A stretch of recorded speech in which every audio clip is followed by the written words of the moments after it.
de hahungota niyongets wages klewage niwagita loda onioda aga niwagata hunjoda. My name is de hahungota in the Oneida language, and that means that there's two paths that I'm going through simultaneously. And to me, it's like being in our world, the traditional world, and then also understanding this world that we live in today. I walk both those paths.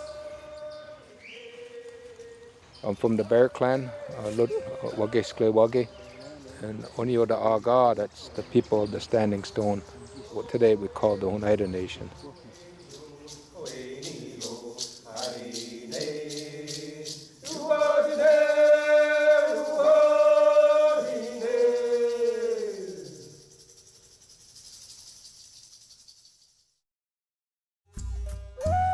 Oneida History was funded in part by Irene Danielle Kress, the Evu Foundation, a charitable arm of the Capital Times, Ron and Patty Anderson, the Wisconsin History Fund, with support from the National Endowment for the Humanities, and the Friends of Wisconsin Public Television.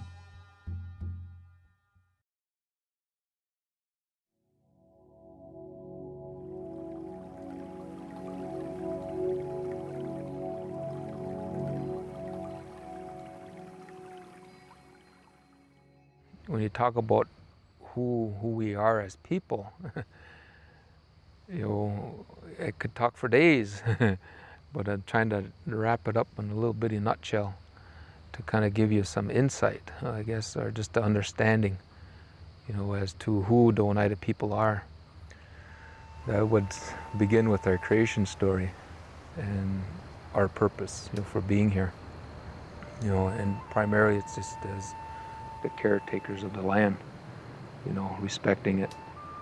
And I think the key is that everything, every plant, every tree, every animal, every bug, everything that's on the Mother Earth, what we call our Mother to Earth, the animals, is that each and every one was created for a purpose, and was given a responsibility for being here by what we call Sungwaya Diesel in our language, the one who created us.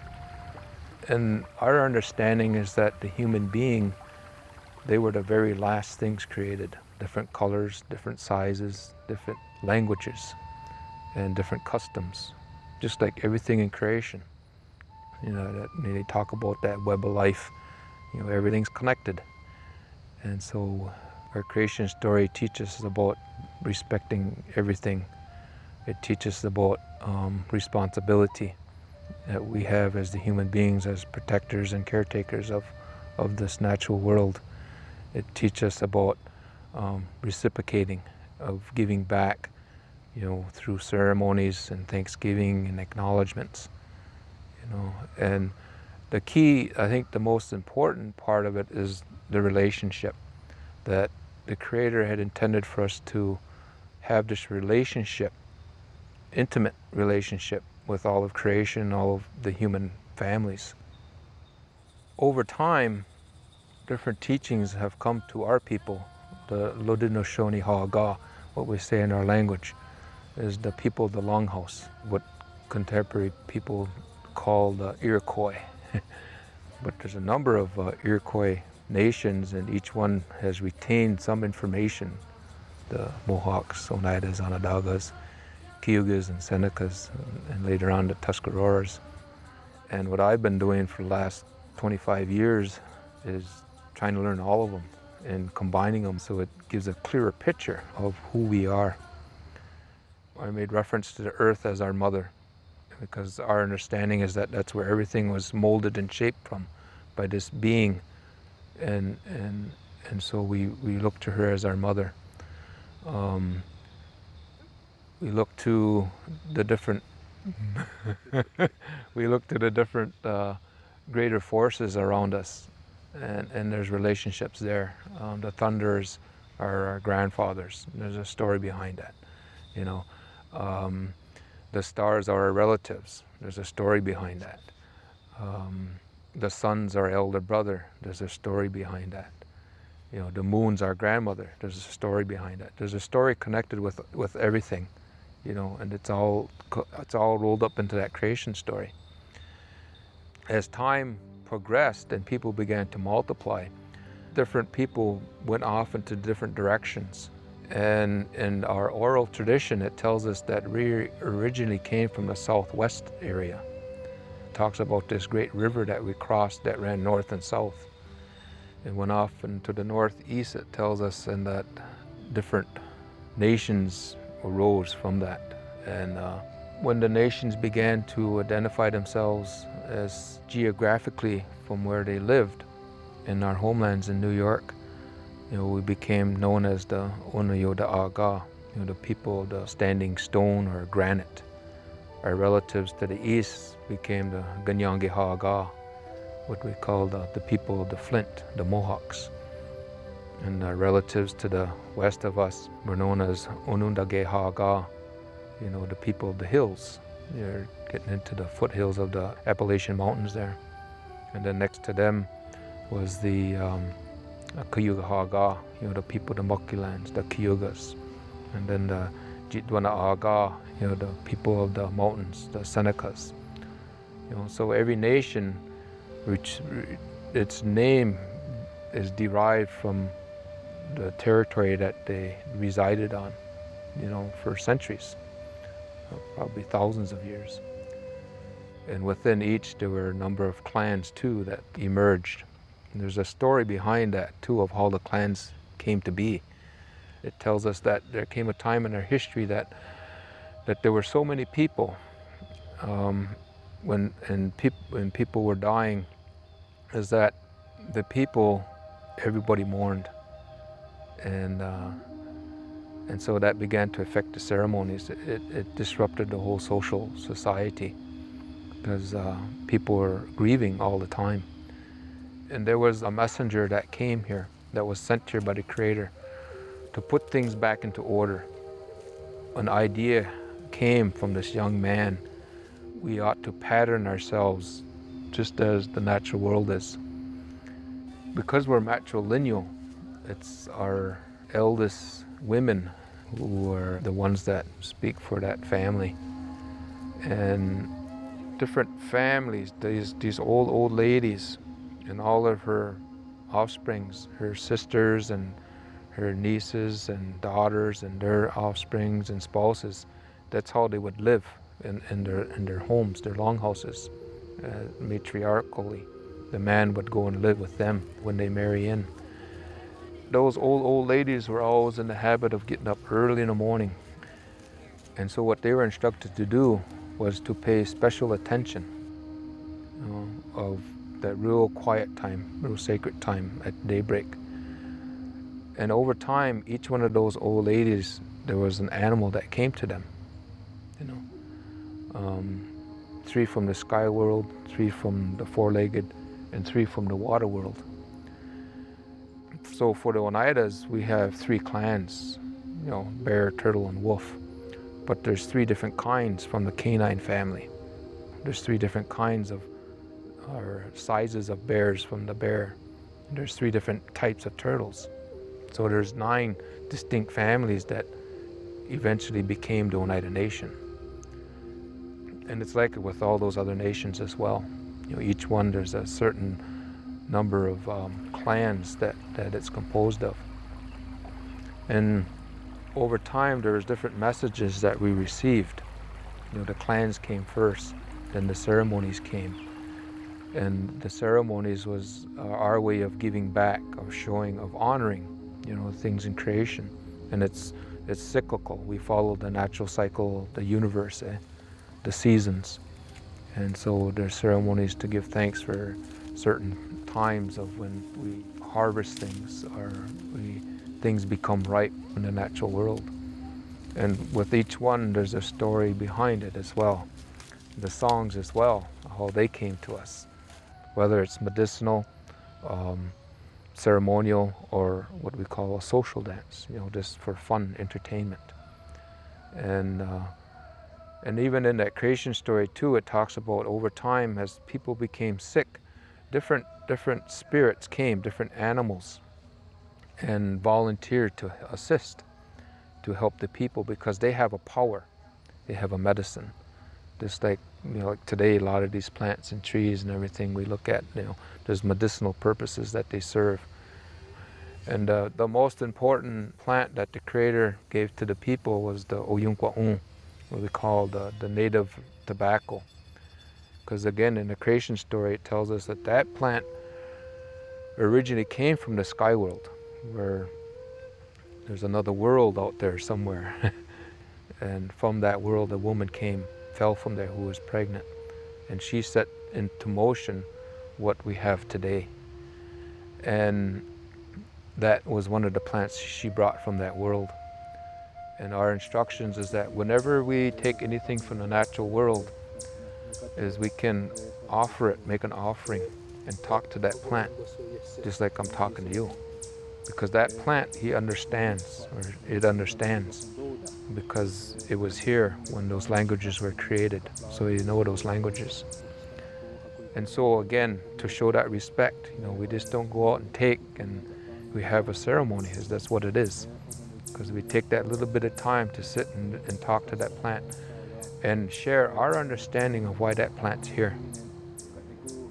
So we use that tobacco in a very sacred way, very honorable way. We can just offer it, or we can smoke it.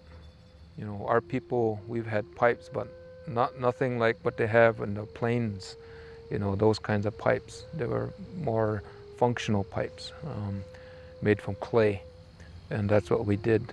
And we could do that too. We could smoke that pipe and blow that smoke and talk, because our understanding then is that that message will be carried, to whoever it is that you're talking to. And just like in everyday life, when there's hardships that we encounter as we walk that path that the Creator intended for us to walk. And so there's times that we need to ask for help or direction. We can do that too. We can burn that tobacco, and we can talk to the Creator and ask for that help, for that guidance. And in some way, if we believe, those answers will come. It can be in a dream, because there's beings that are around us day and night, they say. They're helpers, they're the Creator's helpers. And they bring back those messages from the Creator. And they can come to us through our mind. They say that they never touch the earth. The level they come to is where our shoulders are. And it's through our mind is how they communicate to us. And so it can be in that way, or it can be in a thought. They're providing that. It can be something that we need to see in the natural world. There was a time in my life where I was really struggling with my history, my past, since birth. Because in our community, in indigenous communities all over this Turtle Island, what we call this continent here, is that alcoholism has really devastated our people. And that's the kind of home I grew up in.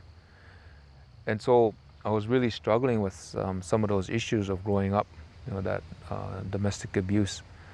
And I was walking in the woods, and I came around this corner in the bend in the woods, and on this path, and here there was this grouse, a mama. And she stood on that path, and she stood her ground, and she put her feathers out, and she was running at me, and she'd stop and stop, And so I just stood there like that, and I watched her. And I looked around, and here on one side of the path, there were her chicks. There's about a dozen of them, little ones. That's what she was protecting, And that helped me, because that was my mom. That's what she did. She stood in front of danger, my dad, who was the alcoholic, to protect us, But she did her best, And so that really helped. That's what I needed to see. That's what needed me to move on. I needed to see that to help me to move on and to come to some acceptance of my past, And so those things are there, if we would just take that time and stop and look and listen. Or what those Creator will do is that He'll bring people into your life. And they'll have something to say to teach you. And again, an example of my own life is that I've had a number of elders, I call elders, who are raised the old way. They know their language, they practice their ceremonies, their traditional way of life. Those are elders to me. A number of these elders have come into my life over the last 25 years and have really helped me grow, taught me about my history, the real history. And so whatever clan you belong to, each one of those families, there's what we call in the language Gudianisu. And in English we call them clan mothers. We're matriarchal. They're the ones that appoint our political leaders. They are the political leaders. But they appoint the men, what we call Ludianisu, what we call the chiefs, who do all the speaking on behalf of the family. And within each one of those families, there are also two other people who what we call faith keepers. And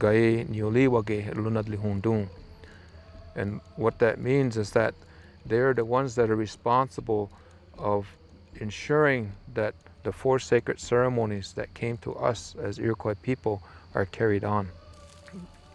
And then each one, the man and the woman, they also have an assistant, kind of like an apprentice. Because if we, especially like I'm grandpa now, my third one is going to be born tomorrow.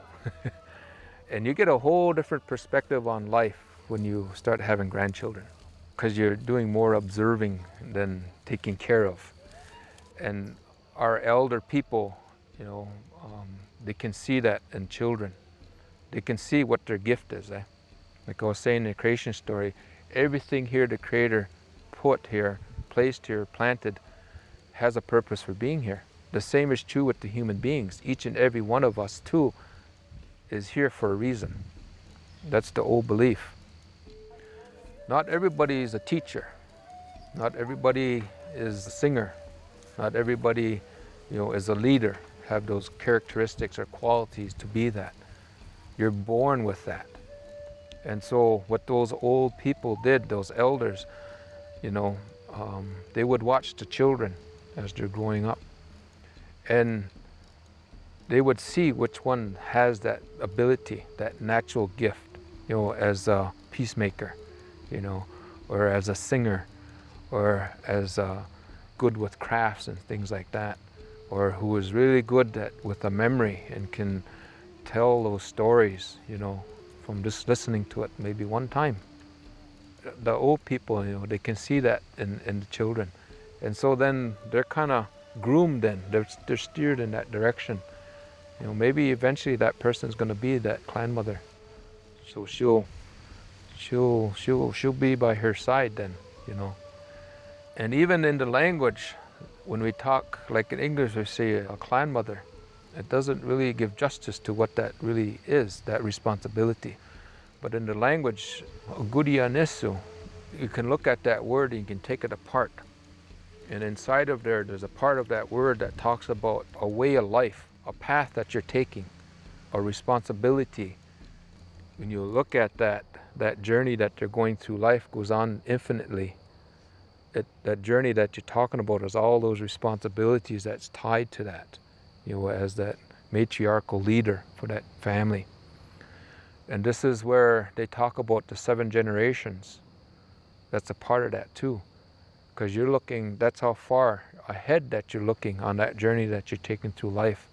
You're looking ahead that many generations to the decisions that you're making at that very moment. How is that going to impact those children that have yet to be born? Is that going to benefit them, or is that going to, cause them to suffer? Now, if you think about that, when my ancestors moved here, they turned their back to all of that. Anything traditional, ceremonial. They became Episcopalians, right around, 1700 there, somewhere's in there. that fractionalized our nation. Consequently, when the Revolutionary War broke out, the ones that were predominantly Christian sided with the colonists. And then there was a group of our people that sided with British, and then some that tried to remain neutral. And what that war did is it really finalized that separation, because you had families fighting against one another. Our people were the scouts for that war. And what George Washington did was send in the troops to exterminate the Iroquois people. And the Oneidas were the scouts for that. So when they came here, and I think that's why, one of the big reasons why they came here, was because of that. And so made a land deal with the Menominees and wanted to re-establish themselves as a power, which never materialized. And this community here, the Oneidas of Wisconsin, have been pretty much the leaders in terms of the assimilation process. Consequently, when I was growing up here, I didn't know nothing about my history. I didn't know nothing about my culture. I didn't know my language. The English was what was spoken in my home. Alcoholism was prevalent in my home and in this community. I went to the public school. So in terms of any kind of ethnicity, other than the skin being a different color, there was nothing evident here. But in the 70s, there was a lot of indigenous people that began to kind of look at their past, to reinstill that pride in indigenous people, to look. You all have a story, you all have a creation story, you all have songs, you all have traditions, and to revitalize it, bring it back to life. It's been gasping for centuries for a lot of nations. That's when we start going to Canada. There's another community there, the Oneidas of the Thames, and they have a longhouse there, and they have ceremonies there, We still had the language here, but it was just a conversational language, nothing ceremonial in terms of traditional. But there they still had that.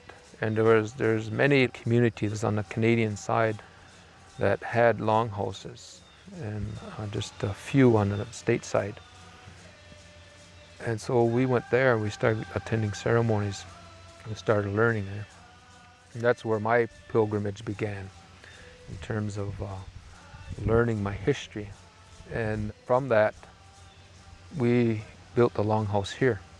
And in 1983, we had our very first ceremonies.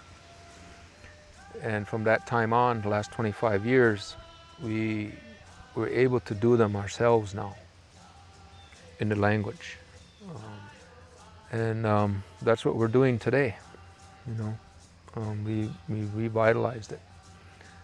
And the elders out east, they look at that as a miracle. That's a miracle.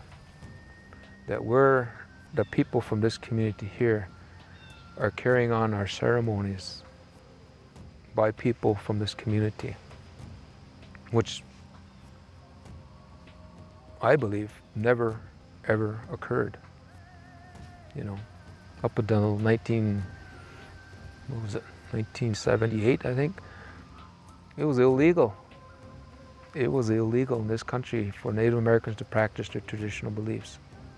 Illegal. And so that's I guess a little bit of the history.